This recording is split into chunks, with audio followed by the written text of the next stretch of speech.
Halo, apa kabar teman-teman marketer dan entrepreneur dimanapun Anda berada? Ketemu lagi dengan saya Rio di sini dan dalam video kali ini kita akan membahas tentang yang namanya story selling. Nah, kita akan membongkar kenapa story selling ini cukup efektif untuk menghasilkan lebih banyak orang jadi tertarik untuk pengen beli, terus bikin orang tuh jadi ngerasa, oh iya aku cocok loh sama produk ini, aku cocok loh sama ini gitu. Nah, karena memang kalau kita udah ngomongin story selling itu udah banyak banget orang di luaran sana yang bilang ini adalah salah satu teknik dan cara yang efektif untuk melakukan penjualan. Apalagi kalau udah ngomongin dalam dunia online. Nah, apa sih yang membuat ini efektif? Nah, ini kita akan bongkar nih. Jadi, ini merupakan salah satu teknik yang bikin orang tuh ngerasa beli tanpa perlu ngerasa dijualin. Saya salah ngomong. Yang bikin ngerasa orang itu pengen beli tanpa dia ngerasa dijualin. Oke, jadi memang ini adalah teknik jualan tanpa jualan, istilahnya kurang lebih kayak gitu lah kalau orang ngomong tuh jualan tanpa menjual ya kayak gitu. Terus ada yang bilang jualan tanpa ngerasa dijualin, ya apapun itulah ya, banyak banget istilahnya. Nah, di video kali ini saya mau share tentang apa yang saya pelajarin dari mentor saya tentang story selling ini. Jadi mentor saya tuh sempet ada waktu saya ikut trainingnya dia, itu trainingnya juga secara online, ya kamera tuh kamera gitulah ya. Jadi di situ dia bilang kayak begini, selalu ada cerita di balik sebuah keputusan beli.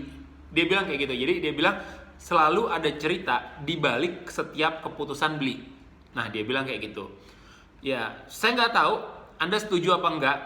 Tapi coba Anda bisa ingat-ingat lagi, ketika Anda mengambil sebuah keputusan untuk membeli sesuatu yang pertama kali. Oke? Kira-kira ada cerita apa sih di balik itu? Oke, Anda boleh ingat-ingat lagi, coba Anda pikir-pikir lagi. Ketika Anda memutuskan untuk beli sesuatu untuk yang pertama kali, oke, ada cerita apa di balik itu?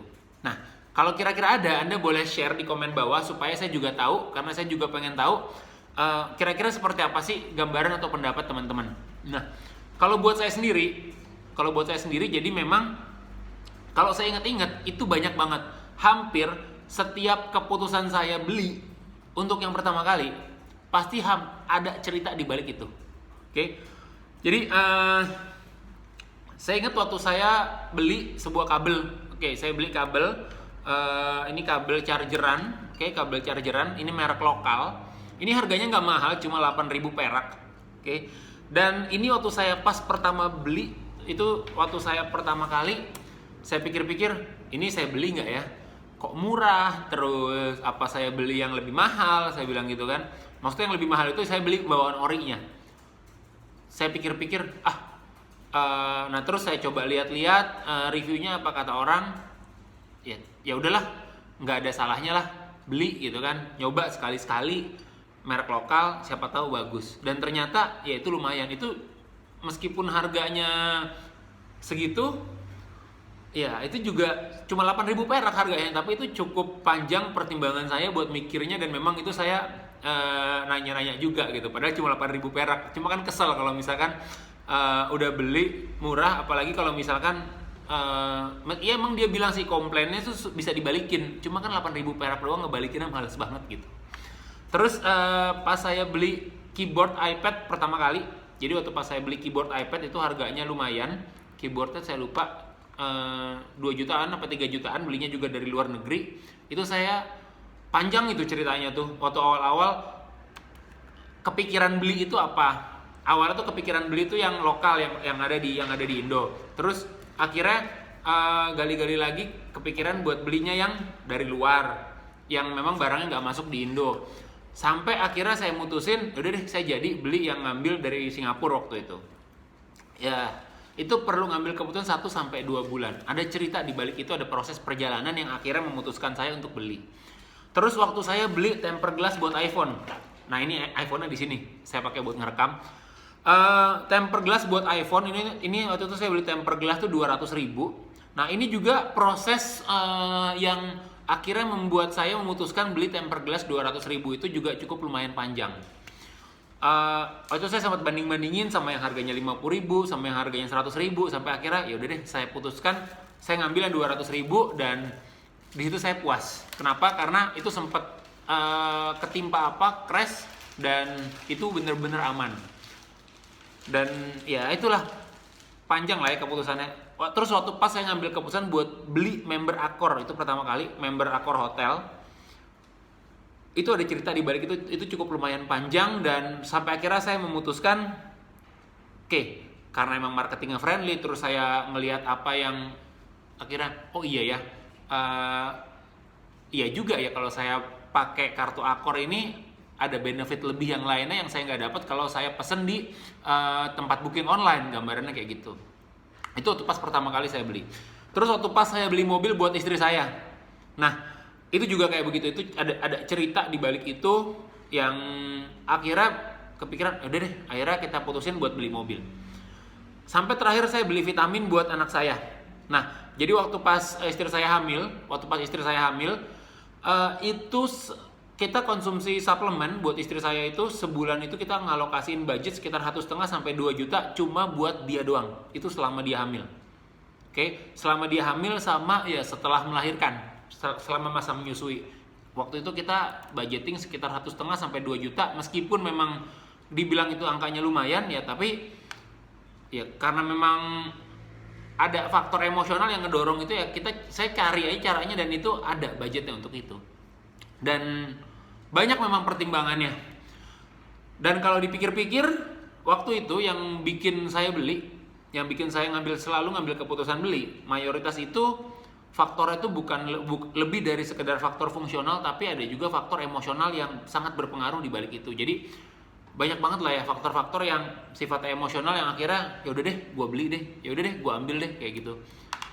Oke deh, lebih mahal tapi ya udah gue ambil kayak gitu. Nah, itu banyak banget faktor-faktor emosional yang ada di situ. Nah, idenya adalah gambarannya gini. Kenapa storytelling untuk story? Kenapa kita menggunakan sebuah story untuk melakukan penjualan? Jadi kalau Anda simak, Anda lihat apa yang saya sampaikan tadi, oke? Hampir proses untuk saya ngambil keputusan beli itu prosesnya tuh panjang lumayan. Oke, karena saya melewati dari saya awal kenal produk, terus saya ngambil pertimbangannya ada pertimbangan fungsional yang kalau cuma buat ini doang saya bisa pakai produk yang ini. Sampai akhirnya ada pertimbangan emosional, akhirnya saya milih itu. Saya pernah beli produk yang lebih murah, terus nggak puas, ya udah akhirnya ngambil yang lebih mahal, gambarannya kayak begitu. Sampai akhirnya banyaklah faktor emosional yang akhirnya beli. Nah, idenya adalah dari storytelling itu, dari story selling ini, oke? Jadi kalau mentor saya bilang itu, dia bilang kayak gini, banyak orang yang lupa tentang momen yang mereka rasain sebelum mereka dapat sebuah informasi. Oke, jadi kayak tadi nih, saya kan sebelum dapat informasi, oke, tentang produk, saya dikenalin apa, sampai akhirnya saya ngambil pertimbangan, dari pertimbangan itu akhirnya saya dapat informasi yang akhirnya ngerubah pemikiran saya, dan saya ngerasa yakin, oke deh ini gue ambil. Oke, nah banyak orang tuh lupa sama journey itu. Dia bilang kayak begitu. Nah, dengan kita melakukan storytelling, dengan kita melakukan story selling, dia bilang kayak begitu. Nah, yang kita lakukan adalah kita ngajak orang bawa masuk ke journey perjalanan kita ketika kita ngambil keputusan untuk beli suatu produk. Tujuannya apa? Tujuannya adalah supaya dia nggak perlu ngelewatin proses yang kita lewatin tadi. Kalau tadi Anda nyimak, itu proses saya untuk ngambil sebuah keputusan itu biasanya itu ada panjang. Sampai akhirnya saya menemukan informasi yang, oh ini loh. Oke deh, akhirnya gue beli deh. Nah, dengan menggunakan storytelling itu, itu harapannya adalah, kalau yang based on mentor saya bilang itu, dia bilang itu bisa mempercepat proses itu, karena gambarannya gini, dengan apa yang kita sampaikan, jadi harapannya itu adalah, tujuannya itu bawa orang masuk ke bagian dari proses perjalanan kita itu, dan dia ngerasain apa yang kita rasain ketika kita ngerasa, oke. Jadi kita bawa orang ke proses itu. Terus ketika dia merasakan seperti yang kita rasakan, harapannya adalah dia mengambil keputusan yang sama dengan yang kita putuskan, yaitu untuk mengambil produk tersebut. Kebayang ya? Jadi itu lebih ke kita bawa faktor emosionalnya. Kita ketika nyimak, terus dia ngelewatin perjalanan kita, journey kita ketika mengambil suatu keputusan, kita menceritakan apa sih aha moment kita, informasi yang itu tuh akhirnya ngerubah pemikiran kita, sampai akhirnya kita ngambil keputusan beli, dan oke, saya beli. Jadi goals adalah itu. Jadi ngebawa faktor emosionalnya supaya dia ngerasain apa yang kita rasain, dia melewati journey atau merasakan aha moment yang juga kita rasain dan akhirnya dia ngambil keputusan beli. Oke. Dan memang setiap orang itu punya aha moment yang beda-beda. Jadi kalau misalkan ditanya ada nggak sih story yang emang saklek, yang emang fix, yang emang ya powerful untuk itu, ya nggak ada. Makanya sebenarnya kalau yang mentor saya bilang itu adalah dia bilang publish aja story-nya sebanyak-banyaknya.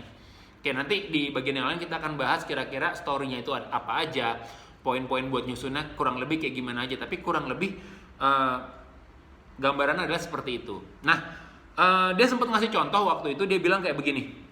Jadi di contohnya itu adalah ada orang yang dia itu punya masalah kulit. Dia punya masalah kulit dan dia itu udah ke dokter kulit mana-mana, udah beli krim kulit mana-mana,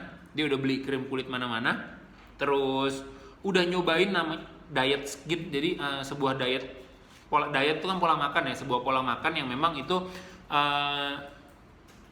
ya itu katanya bagus untuk kulitnya, gambarannya kayak gitu. Dia udah cobain itu segala macam dan dia malah ngerasa tersiksa.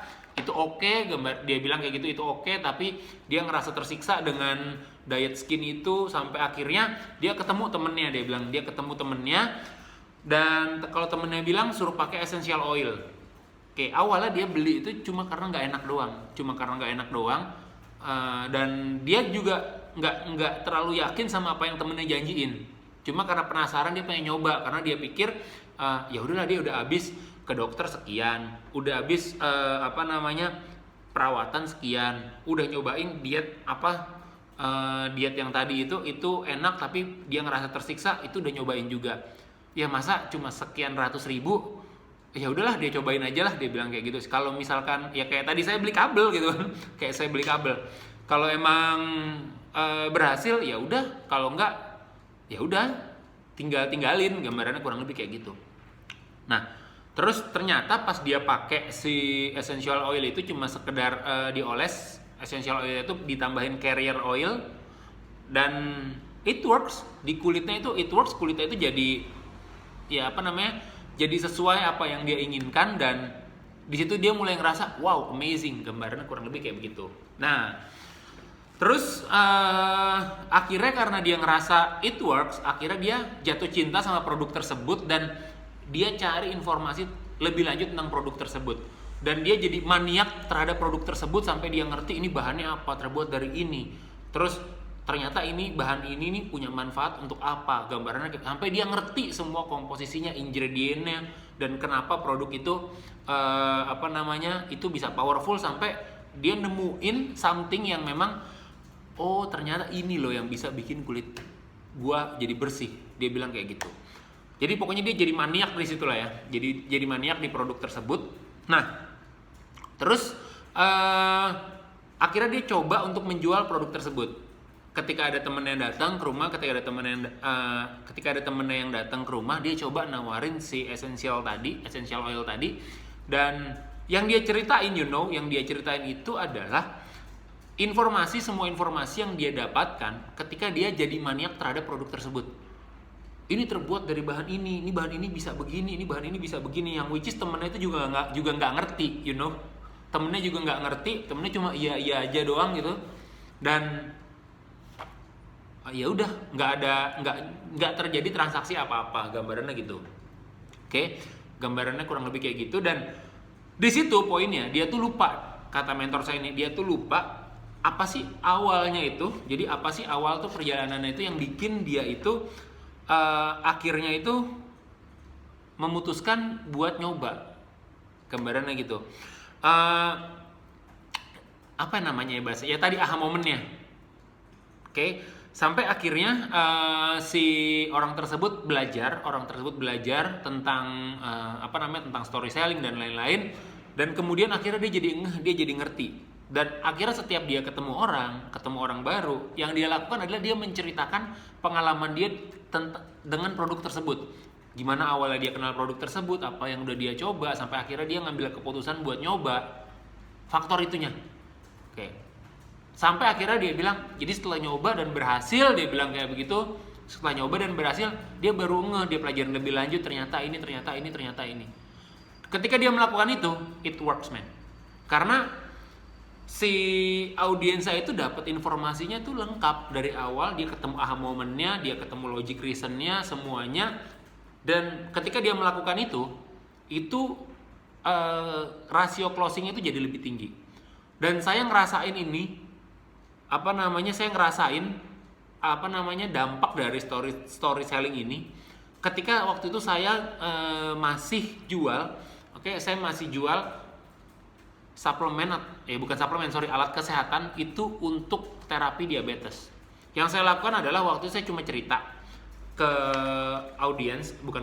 ke calon konsumen saya tentang pengalaman saya sama orang tua saya yang diabetes. Saya cuma cerita kayak gitu. Saya cerita pengalaman orang tua saya yang diabetes sampai akhirnya saya ketemu sama produk ini, kenal sama produk ini, dan saya apa sih yang ada di kepikiran saya tentang produk ini buat saya apa. Dan ya saya cuma bilang, saya nggak tahu ini kalau buat ibu kayak gimana, tapi ya ini yang saya rasain. Saya bilang kayak gitu, ini yang saya rasain, dan kalau misalkan menurut ibu ini ini bisa ya bantu buat keluarga, ini cocok dan lain-lain, ya kita akan bahas lebih lanjut, gambarannya kurang lebih kayak gitu. Dan itu sering banget ketika saya melakukan itu. Jadi emang ketika memang saya ketemu orang di lapangan, ya kita cuma ngobrol kayak gitu aja. Saya cuma ceritain gimana awalnya saya kenal produk tersebut sampai akhirnya ya dia nggak perlu saya paksa-paksa buat beli, nggak perlu saya bilang jadi gimana bu, ayo beli sekarang. Ya dia cuma nanya, ya, emang ini berapa mas, ada promonya apa enggak. Nah ketika dia udah mengeluarkan namanya buying signal kayak begitu, itu udah enak banget. Itu udah enak banget buat nge-push untuk closingnya. Karena memang dalam tanda kutip ya, dia udah minta untuk dijualin di situ. Dia udah minta untuk di closing. Dan proses itu tuh sangat mempermudah proses closing. Ya kalau buat saya sendiri, it's amazing man. Sampai ada satu teman saya,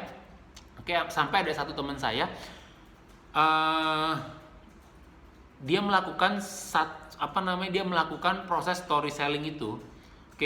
Dan saya lupa, dan nggak nyampe sekitar 2 mingguan dia dapetin 10 transaksi, 10 apa 14 gitu, saya lupa. Dia cuma mempraktekkan itu. Nah kuncinya adalah memang ya storytelling itu harus dipraktekin, dan kita nggak pernah tahu story yang kayak gimana yang paling pas buat calon konsumen kita. Nah makanya dengan enaknya nih, dengan adanya media online, kita publish aja semua story yang ada. Karena buat setiap orang, buat Anda, buat saya mungkin, untuk sebuah produk misalkan, untuk satu produk nih misalkan apa, itu bisa jadi tuh aha momennya beda-beda. Kebayang ya, misalkan ini produknya A nih, buat Anda dan buat saya ini bisa jadi aha momennya beda-beda. Jadi dengan adanya media online ini, kita publish aja story-nya sebanyak-banyaknya, dan kita bawa audiens kita melewati sebuah fase yang apa sih aha momennya itu sampai akhirnya dia beli, dengan tujuan si audiens kita atau calon konsumen kita mengambil keputusan yang sama dengan keputusan yang orang lain ambil, atau bahkan mungkin kita ambil karena kita juga sebagai pemakai produk. Itu aja yang saya sampaikan di video kali ini. Mudah-mudahan teman-teman bisa dapat insight lebih banyak lagi tentang storytelling ini. Dan mungkin next di video yang lain kita akan bahas tentang step by step membuat storytelling dan lain-lain. Dan kita akan bahas lebih dalam lagi tentang storytelling. Sampai ketemu, see you dan thank you. Bye-bye.